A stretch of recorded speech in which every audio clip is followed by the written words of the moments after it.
এখানে দুটো হাইড্রোজেন বাড়াতে হবে, প্রথম কথা এটাই তো, দুটো হাইড্রোজেন বাড়াতে হবে। তো দুটো হাইড্রোজেন বাড়াতে হবে, তার মানে এই যে প্রসেসটা সেটাকে আমরা বলবো হাইড্রোজেনেশন প্রসেস। কারণ এখানে আমরা হাইড্রোজেন অ্যাড করবো। একটা কার্বনে চারটে হাত, মানে চারটে হাতই পসিবল। দেখো এই কার্বনটা যখন ছিল একটা, দুটো, তিনটে, চারটে, ঠিক? তো এইখানে যখন আরেকটা হাইড্রোজেন, এখানে যখন আরেকটা হাইড্রোজেন ঢুকবে, তখন এই কার্বনটা আর এই কার্বনটার মাঝখানে ডবল বন্ডটা রাখা পসিবল হবে না। অ্যাজ এ রেজাল্ট এই ডবল বন্ডটা ভেঙে যায়, এখানে দুটো হাইড্রোজেন অ্যাড হয়ে যাবে। তাহলে এখান থেকে আমার একটা আনস্যাচুরেটেড হাইড্রোকার্বন থেকে একটা আমার স্যাচুরেটেড হাইড্রোকার্বন বানালাম, যেটা আমাদের টাস্ক ছিল, ঠিক?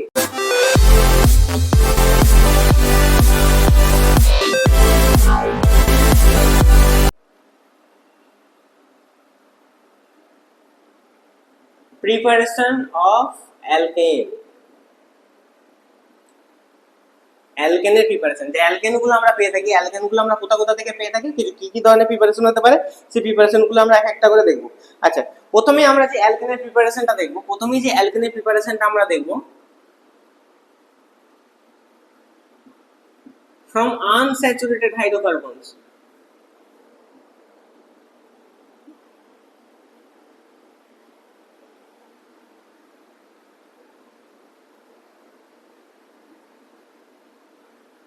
আনস্যাচুরেটেড হাইড্রোকার্বন থেকে কিভাবে আমরা অ্যালকেন প্রিপারেশন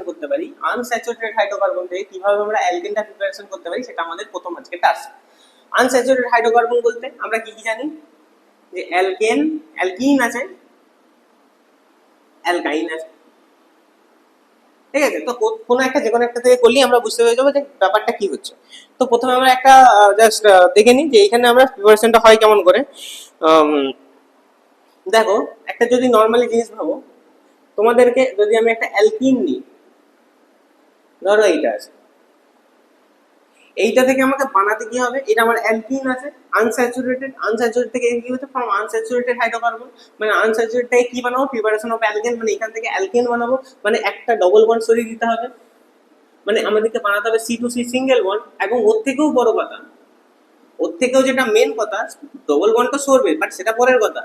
যেটা প্রথম কথা সেটা হচ্ছে, এখানে দেখো চারটে হাইড্রোজেন আছে, এখানে তোমার হবে 6টা হাইড্রোজেন, তাই না? তো এখানে 6টা হাইড্রোজেন হবে, এবং এটা কিভাবে হবে?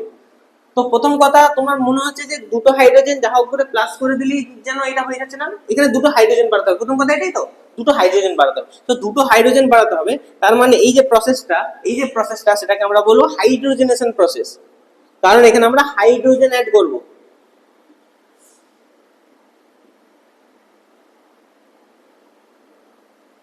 হাইড্রোজেনেশন প্রসেস, ঠিক আছে? এই প্রসেসটাকে আমরা বলবো হাইড্রোজেনেশন প্রসেস। আচ্ছা, প্রথম কথা। এবং দ্বিতীয় কথা হলো, আচ্ছা, হাইড্রোজেন অ্যাডিশন মানে কি? তোমরা হাইড্রোজেন অ্যাডিশন মানে কি জানো? হাইড্রোজেন যদি অ্যাডিশন করা হয়, অ্যাড করা হয়, একটু সিমিলার টার্মস মনে করছে, hydrogen addition, oxygen removal, electron removal, এই টাইপের গুলোকে কি রিঅ্যাকশন বলে? এইগুলোকে কি রিঅ্যাকশন বলে? হ্যাঁ, একদম রিডাকশন বলে। যদি অক্সিজেনের রিমুভাল হয়, ইলেকট্রনের রিমুভাল হয়, এবং হাইড্রোজেনের যদি অ্যাডিশন হয়, মানে এই তিনটের মধ্যে কোনো একটা স্টেপও যদি থাকে, তাহলে সেটাকে কি বলা হয়? রিডাকশন। তাহলে হাইড্রোজেনেশন প্রসেসটা কি প্রসেস? একটা রিডাকশন প্রসেস, একটা রিডাকশন প্রসেস। এবং এখানে আমরা কিছু ক্যাটালিস্ট ইউজ করে থাকি, ক্যাটালিস্ট যেমন তোমার প্ল্যাটিনাম, প্ল্যাডিয়াম আর নিকেল ইউজ করে থাকি, ঠিক আছে? প্ল্যাটিনাম, প্যালাডিয়াম আর নিকেল, এই তিনটা ক্যাটালিস্ট আমরা নরমালি ইউজ করে থাকি। আচ্ছা, একটা জিনিস এখানে মনে রাখার জিনিস, যে এই পিটি আর পিডিটা নরমালি আমরা ইউজ করলে কোনো সমস্যা নেই, কিন্তু যদি আমরা নিকেলটাকে ইউজ করি, তাহলে এখানে একটু হাই প্রেসার দেওয়াটা দরকার, হাই প্রেসার আর হাই টেম্পারেচার একটু দরকার, হ্যাঁ, এটা মনে রাখবে। নিকেল যদি ইউজ করতে হয়, তাহলে একটু হাই প্রেসার, হাই টেম্পারেচার আমাদেরকে সিস্টেমে দিতে হবে। প্যালাডিয়াম আর প্ল্যাটিনাম ইউজ করলে কোনো রকম সিস্টেম কিছু দেওয়ার দরকার নেই, এমনি নর্মালি হয়ে যায়। তো যে প্রসেসটা হচ্ছে হাইড্রোজেনেশন প্রসেস, যেটা একটা রিডাকশন প্রসেস। আর ক্যাটালিস্ট আমরা যেগুলো ইউজ করে থাকি, প্যালাডিয়াম আর নিকেল, ঠিক আছে? এবার আমরা ডাইরেক্টলি চলে যাবো রিঅ্যাকশন প্রসেসে। রিঅ্যাকশন কিভাবে হয় তোমরা এই জিনিসগুলো নোট করে নাও, আমি এবার আমরা ডাইরেক্টলি চলে যাবো কিসে,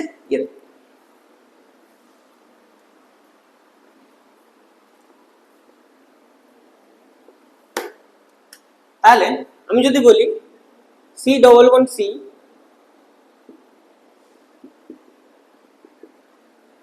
প্রথম কথা হাইড্রোজেন হাইড দিতে হবে, হাইড্রোজেনেশন করছি মানে হাইড্রোজেন দিতে হবে। আচ্ছা এই হাইড্রোজেন অ্যাকচুয়ালি এটা এরকম লিখবে না, লিখবে এরকম, লিখবে তোমরা H2, আর H2 মানেই তো এটা hydrogen plus hydrogen, hydrogen bond hydrogen, তাহলে H2 দেবে, H2 এর সাথে তুমি পিটি দিতে পারো বা পিটি দিতে পারো, ঠিক আছে। আচ্ছা এবার সমস্যাটা হচ্ছে পিটি বা পিটি কেন দিচ্ছি, পিটি বা পিটি কেন দিচ্ছি, এরা হচ্ছে কি করে একটু ভালো করে ব্যাপারটা বোঝার জিনিস আছে। তোমরা তোমাদের যেটা নর্মাল কনসেপ্ট যেটা তোমরা মনে রাখবে সেটা হচ্ছে পিটি বা পিটি দিলে এই রিঅ্যাকশনটা খুব ভালোভাবে হয়, খুব তাড়াতাড়ি হয়, এগুলো না দিলে এই রিঅ্যাকশনটা একটু স্লো হয়। এটা কি করে পিটি বা পিটি, তো মেটাল, এগুলো তো মেটাল এক একটা, এই মেটালগুলো কি করে হাইড্রোজেন যে এই যে hydrogen H to H bond আছে এই বন্ডটাকে আস্তে আস্তে ভেঙে দেয়, হাইড্রোজেন হাইড্রোজেন বন্ডটা ভেঙে দেয়, এবং এরা দুজন একটা হাইড্রোজেন আরেকটা হাইড্রোজেনের সাথে বন্ড করে বসে থাকে। মানে এরা কি করে ঠিক থার্ড পার্সনের মতন, দুজন ভালো বন্ধু আছে, দুজন ভালো বন্ধু আছে, মাঝখানে চলে এলো, দুজনের বন্ধুত্ব ভেঙে দিল এবং তাদের সাথে নিজেরা বন্ড করে বসে আছে, কিন্তু সেই বন্ডটা কিন্তু স্টেবল হয় না। এইখানেও তেমন, এই বন্ডটা কিন্তু স্টেবল হয় না, এখানে পিটি এর সাথে বন্ড করতে পারে, একদম বন্ড করতে পারে, কিন্তু যে বন্ডটা করে তাদেরকে আমরা বলি উইক বন্ড ফর্মেশন, ঠিক আছে। এই বন্ডের যেটা ফর্মেশন হয় উইক বন্ড ফর্মেশন হয়, যেহেতু যখনই উইক বন্ড ফর্মেশন হয় তখন এরা ওদের সাথে স্টেবল হয় না, আবার হাইড্রোজেন হাইড্রোজেন একসাথে মিলতেও পারে না, যার কারণে এই যে আমার অ্যালকেন একটা আনস্যাচুরেটেড হাইড্রোকার্বন থাকে, এইখানে আস্তে আস্তে একটা করে আমার হাইড্রোজেন অ্যাডিশন হয়। এবার দেখো তোমরা জানো কার্বনের টেট্রাভ্যালেন্সি হয়, যেহেতু কার্বনের টেট্রাভ্যালেন্সি হয় হাইড্রোজেন এই একটা কার্বন তিনটে হাইড্রোজেনকে রাখবে, আবার কার্বনের সাথে ডবল বন্ড রাখবে, সেটা পসিবল নয়। বলতে চাইছি এটাই যে একটা কার্বনে চারটে হাত, একটা কার্বনে চারটে হাত, মানে চারটে হাতই পসিবল। দেখো এই কার্বনটা যখন ছিল একটা দুটো তিনটে চারটে, ঠিক, তো এইখানে যখন আরেকটা হাইড্রোজেন, এখানে যখন আরেকটা হাইড্রোজেন ঢুকবে তখন এই কার্বনটা আর এই কার্বনটার মাঝখানে ডবল বন্ডটা রাখা পসিবল হবে না। অ্যাজ এ রেজাল্ট এই ডবল বন্ডটা ভেঙে যায়, এখানে দুটো হাইড্রোজেন অ্যাড হয়ে যাবে এবং এই দুটো যে মেটাল ছিল সেগুলো আবার সেপারেট হয়ে যাবে। মানে এই মেটালগুলোকে দেয়াই হয়েছে এদের মধ্যে বন্ধুত্ব ভাঙার জন্য, বন্ধুত্ব ভেঙে যার সাথে এর সাথে বন্ড করতে পারে সেই কাজটা করার জন্য, মানে একটু ওই টাইপের পাবলিক আর কি। যাই হোক, তাহলে হাইড্রোজেন হাইড্রোজেনের বন্ড ভেঙে দিল, এরা কি করলো এক একজন হাইড্রোজেনের সাথে বন্ড করে বসে বললো উইক বন্ড ফর্মেশন করলো, উইক বন্ড ফর্মেশন করার ফলে এ যখনই দেখলো আমি সিস্টেমে আছি, এ কি করলো ওর, আমি এখন মেকানিজমে আছি না, কারণ মেকানিজম তোমাদের জন্য ইম্পর্টেন্ট না, তোমাদের মেইনলি কাজ আমি জাস্ট তোমাদেরকে বোঝানোর জন্য একটা মোটামুটি থিওরিটিক্যাল যেটা তোমার মনে থাকে সেটাই বলছি। বন্ড করলো, বন্ডটা যেহেতু উইক ছিল এবং সিস্টেমে যখন একটা আনস্যাচুরেটেড হাইড্রোকার্বন প্রেজেন্ট আছে, তো এই উইক বন্ডটা এইখানে যখন দেখলো আমরা স্টেবল হতে পারবো, তখন এই কার্বনটার সাথে কার্বনটা দুটো হাইড্রোজেন অ্যাটাচ হবে, এরকম অ্যাটাচ হওয়ার ফলে এই কার্বনের টেট্রাভ্যালেন্সিটা লুজ হবে, যেহেতু কার্বনের টেট্রাভ্যালেন্সিটা লুজ হবে তাই জন্য কার্বন টু কার্বন ডবল বন্ডটা ভেঙে যে সিঙ্গেল বন্ড হয়ে যাবে, এবং সিঙ্গেল বন্ড হওয়ার ফলে এইখান থেকে প্রচুর পরিমাণে একটা এনার্জি রিলিজ হয়ে যাবে, প্রচুর পরিমাণে একটা এনার্জি রিলিজ হয়ে যাবে, এবং যেটা ফর্মেশন হবে সেটা হয়ে যাবে C2C সিঙ্গেল বন্ড,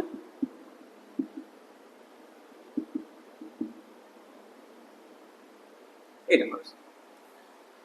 ঠিক আছে, ব্যাপারটা বোঝা গেল যে কিভাবে কিভাবে হয়, এখান থেকে প্রচুর এনার্জি রিলিজ হয়। আচ্ছা এবার যেটা মুদ্রা কথা, এখানে একটা হাইড্রোজেন লেখা হয়নি, ঠিক, তাহলে এখান থেকে আমার একটা আনস্যাচুরেটেড হাইড্রোকার্বন থেকে একটা আমরা স্যাচুরেটেড হাইড্রোকার্বন বানালাম, যেটা আমাদের টাস্ক ছিল, ঠিক।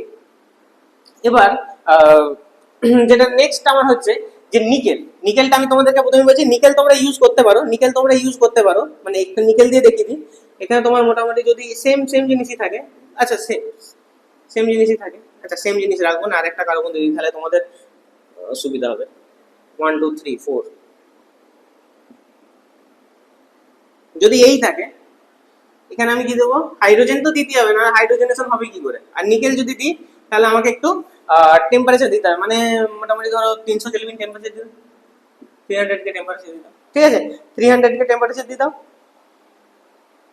একটু টেম্পারেচার আর কিছু amount of pressure 10-20 atm pressure দিতে হয়ে যাবে। তাহলে এখান থেকে কি মান হবে,